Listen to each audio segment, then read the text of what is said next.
आप एक ऐसे देश भी गए हो जहाँ पर 6 महीने, मतलब नॉर्वे के एक ऐसी सिटी में जहाँ 6 महीने दिन और 6 महीने रात रहती है। तो हाँ उस एक्सपीरियंस के बारे में ज़रा बताओ, जब आप वहाँ गए तो क्या था, दिन था या रात थी, और आपकी बॉडी कैसे रिस्पॉन्ड कर रही थी उसको? भाई, मैं देखने गया था नॉर्दर्न लाइट्स, वो जो ग्रीन कलर की लाइट्स होती भाई हैं, कैसा रहा वो एक्सपीरियंस? वो बताता हूँ आपको भी। तो नॉर्दर्न लाइट देखने गया मैं, गया वो दिखती है नॉर्थ में, सबसे जितना ज़्यादा नॉर्थ जाते जाओगे उतनी ज़्यादा प्रोबेबिलिटी आपकी दिखने की। तो मैं चला गया सबसे northern most settlement in the world. जैसे अपना जो दिल्ली होगा 13 डिग्री नॉर्थ या 20 डिग्री नॉर्थ पे कुछ ऐसा है, मतलब जो इक्वेटर से, तो वो था 78 डिग्रीज नॉर्थ, मतलब बिल्कुल पोल पे पहुंच गया था मैं। तो वहाँ पे जब मैं गया था शायद जनवरी में, और जनवरी में होता है 24 घंटे पिच ब्लैक अंधेरा। मतलब पिच ब्लैक का मतलब आप सोच लो कि जैसे 5 बजे थोड़ा सा दिन हो जाता है ना, वैसा भी नहीं, बिल्कुल ब्लैक, पिच ब्लैक। तो मैं जब लैंड हुआ सुबह 11 बजे, रात हो रही है, तो मैं अपने हॉस्टल पहुंचा 12 बजे के करीब। फिर मैं थोड़ा सो गया, उठा, फिर रात हो रही है, 3 बजे मैं गया रेस्टोरेंट पे खाना खाने।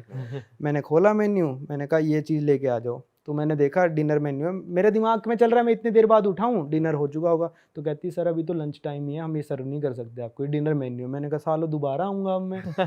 मतलब वहाँ पे पूरे टाइम रात, मैं जब घूमने जाता था तो मेरे को ऐसा लगता था कि भाई कि अभी घूमने निकलूँ या 1 घंटे बाद। फिर मैं सोचता था अबे 1 घंटे बाद निकलते, रात ही तो हो रही है, बर्फ गिरती रहेगी, पूरे टाइम रात रहेगी वहाँ पे। और वहाँ के लोग कैसे, फ्रेंडली हैं या फिर कैसे? वहाँ के लोग भाई ऐसा है कि वहाँ पे शायद 3 या 4 हज़ार लोग रहते हैं बस, और वो 120 नेशनैलिटीज से रहते हैं वहाँ पे लोग, क्योंकि वो वीज़ा फ्री है। वो स्वालबार्ड जो टापू है ना, वो किसी भी देश के अंडर नहीं है, हालांकि नॉर्वे ने कब्जा कर रखा है उस पर आप जा सकते हो बिना वीज़ा के, आप जिंदगी भर रहो वहाँ पे, आपको कोई भी वर्क परमिट नहीं चाहिए, कोई कुछ नहीं चाहिए। तो वहाँ पे इतने सारे नेशनैलिटीज़ के लोग रहते हैं। और चीज़ें महंगी हैं सस्ती हैं? चीज़ें बहुत महंगी है भाई। वहाँ पे मैंने इंडियन खाना खाया था, मतलब रेस्टोरेंट इंडियन नहीं था, एक इंडियन डिश थी, तो मेरे को पड़ा था 3,000 रुपये का, कुछ भी नहीं भाई, छोटा थोड़ा सा चावल और एक कटोरी में दाल आई थी। 3,000 रुपये पड़े थे। और वहाँ पे इंडियन लोग बसे हुए हैं कुछ या फिर? नहीं, मेरे हिसाब से बहुत कम होंगे, मेरे को कोई नहीं मिला। मतलब वहाँ का कोई लोकल ऐसा नहीं है वहाँ पे? नहीं, सब बाहर लोकल से सब आके बाहर से आ रखे हैं वहाँ पे। और वहाँ पे मतलब अभी नहीं, ये तो महीना गलत हो गया, जून जुलाई में जाओगे तो 24 घंटे दिन, रात ही नहीं होती वहाँ पे। भाई यार, बॉडी भी कैसे रिस्पॉन्ड करेगी यार, सो रहे हैं रात को 12 बजे और हो रहा है दिन, तो लगे ही ना, ये रियलाइज रशिया ही ना। वगैरह में भी होता है, पर रशिया में ऐसा होता है कि रात 3 बजे तक दिन रहेगा या रात 3 बजे तक रात रहेगी। मतलब जितना नॉर्थ में जाते जाओगे उतना, वहाँ पे 24-24 घंटे का चलता है। ये अलग ही सिस्टम है यार भाई सही में। और आप एक ऐसे देश में भी गए हो जहाँ पे अभी 1990 में लोग रह रहे हैं, ना इंटरनेट है ना कुछ है, उस देश के बारे में बताओ। 1990 में रह रहे हैं भाई उस देश में लोग। मैं गया, क्या नाम है उस कंट्री का? एरिट्रिया है। एरिट्रिया है अफ्रीका में, इथोपिया के ऊपर एक देश है एरिट्रिया। 1990 में जी रहे हैं वहाँ पे लोग। वहाँ पे भाई आपका सिम कार्ड बैन है, ठीक है। वहाँ पे आप सिम कार्ड ले सकते हो, उसमें मोबाइल डाटा नहीं चलेगा, आप इंटरनेशनल कॉल नहीं कर सकते। अब मैं मान लो अपने एयरटेल में या जियो में अपना डाटा डलवा के चला गया, वो नहीं चलेगा, मैं इंटरनेशनल कॉलिंग नहीं कर सकता उस देश से। मैं जैसे ही लैंड हुआ, मेरा फ़ोन तो डब्बा बन गया, सिग्नल आने बंद। वहाँ पे वाईफाई बैन है। फोन कैसे हैं वो, नोकिया वाले यूज करते हैं वहां लोग या फिर नहीं, एप्पल टच स्क्रीन है, एप्पल वगैरह तो नहीं देखा मैंने। तो वहाँ पे जैसे ही मैं उतरा, फ़ोन अपना बंद हो गया, वाईफाई है नहीं होटल में, वाईफाई बैन है। और जो वहाँ पे टीवी आते हैं, सिर्फ टीवी में 2 चैनल आते हैं जो सरकार के हैं, ठीक है। तो भाई एक दिन तो मैं जाके सोया, मैंने कहा 4 दिन टाइम पास करना है, कैसे करना है, मैं तो जाके सो गया भाई एक दिन। अगले दिन उठा, मैंने कहा यार, अब मैंने सुना था कि यहाँ पे साइबर कैफ़े हैं, जैसे इंडिया में साइबर कैफ़े होते थे, तो मैंने कहा साइबर कैफ़े ढूंढते हैं। साइबर कैफ़े ढूंढा मैंने कहा भाई मेरे को 1 घंटे का नेट चलाना है, तो वो वाईफाई का पासवर्ड दे देंगे, उनके पास वाईफाई है, वाईफाई का पासवर्ड दे देंगे। मैंने वाईफाई ऑन किया, चलाना शुरू किया। मैंने कहा मैसेज आ रहे हैं मेरे व्हाट्सएप पे, मैं भेज रहा हूँ ना, एक मैसेज 5 मिनट में सेंड होता है भाई।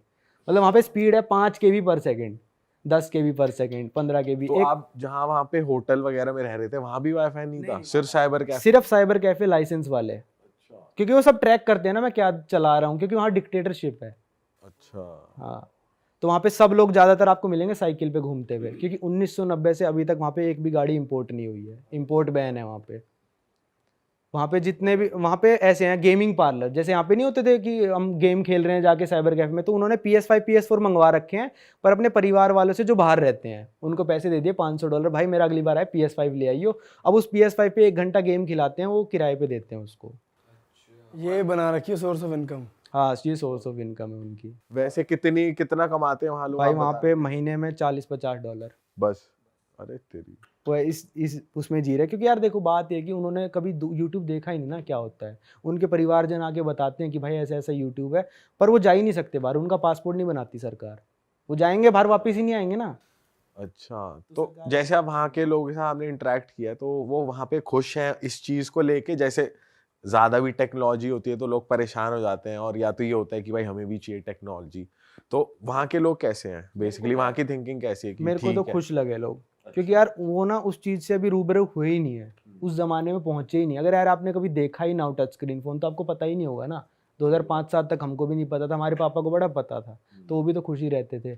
तो फिर वो लोग खुश हैं, पर जो बाहर चला जाता है वो आके बताता है फिर तो पक्का चिढ़ते होंगे अपने यार दोस्तों से। हाँ। पॉपुलेशन भी कम होगी फिर उस कंट्री की। पॉपुलेशन तो ठीक ठाक है, पता नहीं मेरे को कितनी है, और पर महंगाई है वहाँ पे। महंगाई भाई वहाँ पे जितने भी कैफे बने हुए हैं लाइन से, जो कैफे होंगे रेस्टोरेंट होंगे, $40-50 सैलरी जैसे मैंने बताया। पर मैं पिज्ज़ा खाने गया तो $10 का है।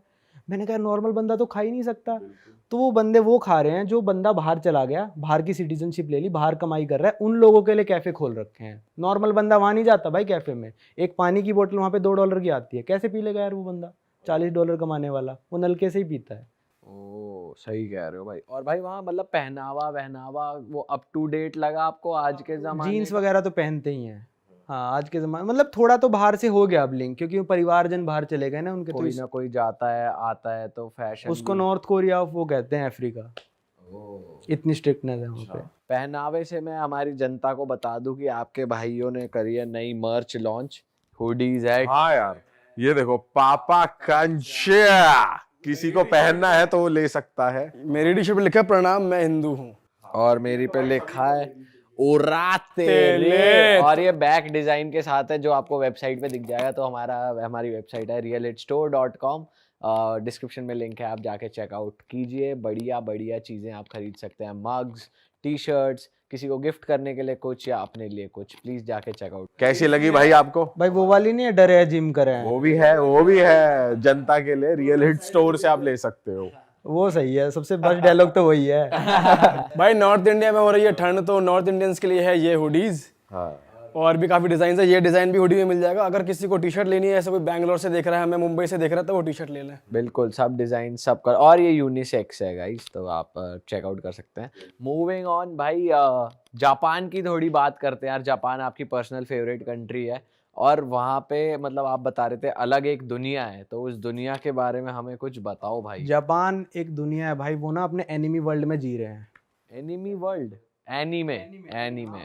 मैंने एनिमी को ना गलती से अपनी वीडियो में कार्टून कह दिया था, तो वो इतनी गालियां पड़ी थी भाई, मेरे को नहीं पता था अलग अलग, हमारे लिए तो कार्टून है। भाई वैसे तो कार्टून ही है वो।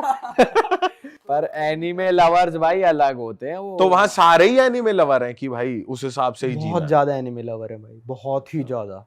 तो जापान की कहानियां भाई मैं आपको बताता हूँ, मतलब वियर्ड चीजें बता देता हूँ। नॉर्मल तो मतलब जाओगे तब पता चलेगा। तो जो वियर्ड कहानियों में से एक है, वहाँ पे जैसे ना पहले ज़माने में कॉमिक बुक स्टोर्स होते थे, तो जाते थे लोग वहाँ पे कॉमिक बुक पढ़ते थे, अपना कॉमिक बुक सेलेक्ट कर लेते थे, अपने कमरे में जाते थे। वहाँ पे ऊपर कमरे रेंट पे मिल जाते हैं, और उस कमरे में 1 घंटा कॉमिक बुक पढ़ ली, 2 घंटा कॉमिक बुक पढ़ ली। तो जैसे जैसे मॉडर्न आता गया, मॉडर्न ज़माना आता गया, तो वहाँ पे सीडीज़ मिलने लग गई, कॉमिक बुक की सीडीज़ मिलने लग गई, ये मिलने लग गया। और मॉडर्न ज़माना हुआ तो वहाँ पे मतलब वल्गर मूवीज़ मिलने लग गई। पूरे का पूरा डीवीडी कैफ़े उस हिसाब से बन गया कि आपको सारी अडल्ट फिल्म्स मिलेंगी। उस कैफ़े के आप अंदर जाओ, मेरा दोस्त मेरे को लेके गया था, उस कैफ़े के अंदर जाओ, आप अपनी डीवीडीज़ चूज़ कर लो, एक टोकरी आपको दे देंगे, आप डीवीडीज़ जो भी आपको, मतलब नॉर्मल कैफ़े भी हैं, अडल्ट वाले की बात करो क्योंकि वो अलग है, तो उसमें आप डाल लो अपनी 5-6 डीवीडीज़। तो आपको पूछेगा आपको कितने घंटे रूम लेना है, तो आप कहोगे 1 घंटा लेना है। तो ज़्यादा महंगा नहीं है, 500-600 रुपये का है बस। तो आपके ना जैसे बिलिंग काउंटर पे जाकर ना आप उस बंदे की शक्ल देख सकते, ना वो आपकी देख सकता, क्योंकि भाई प्राइवेसी बहुत मेंटेन करता है जापान का। आप आईफोन लेते हो, उसमें फोटो क्लिक करते हो, साइलेंट नहीं होता। जैसे हम साइलेंट करके फोटो खींच लेते हैं ना आईफोन से, जापान में साइलेंट नहीं होएगा आईफोन कभी भी। फोटो की आवाज आएगी खचक करके जो ताकि कोई रैंडम किसी स्ट्रेंजर ही क्लिक ना करे। क्योंकि वो ऐसा था कि ना लोग क्या करते थे, चलती हुई मेट्रो में जापानीज लड़कियों की जो स्कर्ट होती है उसके नीचे फोन करके ऐसे फोटो खींच लेते थे। ये तो सब चल उसका रहा। हाँ, तो इसलिए उन्होंने कहा भाई आवाज आएगी ताकि पता चल जाए अगले बंदे की फोटो खींची है कहीं पे। तो भाई वहाँ पे आपने सीडीज वगैरह चूज कर ली, आप ऊपर कमरे में जाओ, एक डीवीडी प्लेयर होगा, अपनी सीडी चलाओ और वहाँ पे जो करना है करो। जो करना है करो, कुछ भी। मतलब वहाँ पे मतलब लड़कियां भी होती हैं? नहीं, मास्टरबेट कर सकते हो आप। लड़कियां नहीं होती, अपना काम खुद ही करना पड़ता है। ये तो अलग ही किस्सा है भाई वहाँ के लोग तन्हाई क्यों है इतनी, वहाँ लोग शादी वादी भी नहीं वो कर रहे। इसीलिए ही चल रहे हैं वो कैफे, क्योंकि लोग खुद को एंटरटेन कर रहे हैं, और तन्हा लोग वहाँ पे इसलिए हैं भाई कि ना लड़कियां भाव नहीं दे रही, लड़कियां बच्चे नहीं करना चाहती, लड़कियां शादी नहीं करना चाहती। क्यों ऐसा क्यों है भाई?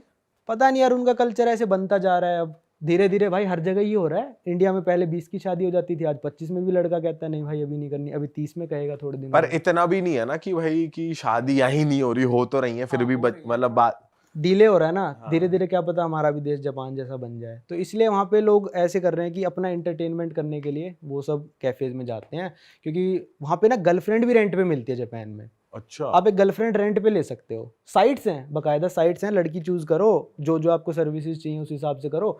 सर्विसेज इन द सेंस आपके साथ कैफे में जाएगी, जैसे लोग क्या होते हैं ना वहाँ पे जापानीज जो बिजनेसमैन वगैरह होते हैं अपनी मीटिंग में जाएंगे तो लड़की साथ ले जाते हैं, ऐसे कि दिखाने के लिए, बस कि अगले वाले को दिखाने के लिए, किसी को दिखाना कि ये मेरी गर्लफ्रेंड है, तो बंदा क्या करेगा गर्लफ्रेंड रेंट पे ले लेगा, उस लड़की को घुमाएगा एक दिन, जो मतलब जितना वो पे करेगा। और क्या दाम है भाई, कितने में लड़की ऐसे रेंट पे मिल जाती है गर्लफ्रेंड? यार वहाँ पे शायद 30 से 40 हज़ार येन से शुरू हो जाता है, मतलब 20-30 हज़ार इंडियन रुपीज से आपके साथ एक दिन के लिए रहेगी। वो डिपेंड करता है आप क्या उससे डिमांड करते हो, कि मेरे साथ ये करेगी, तू मेरे साथ रेस्टोरेंट में जाएगी, खाना खाएगी, रात तक रहेगी, दिन में रहेगी, कितने दिनों के लिए।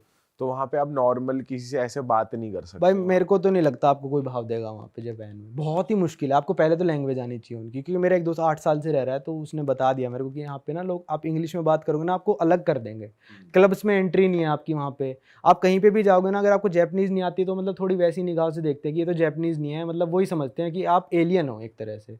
पर लोग बहुत प्यारे हैं, आपसे कोई बदतमीज़ी नहीं करेगा, पर मतलब वो अपने कल्चर को प्रिजर्व करने के लिए ये जो जैपनीज़ नहीं बोलता हम उसको क्लब में भी एंट्री नहीं देंगे।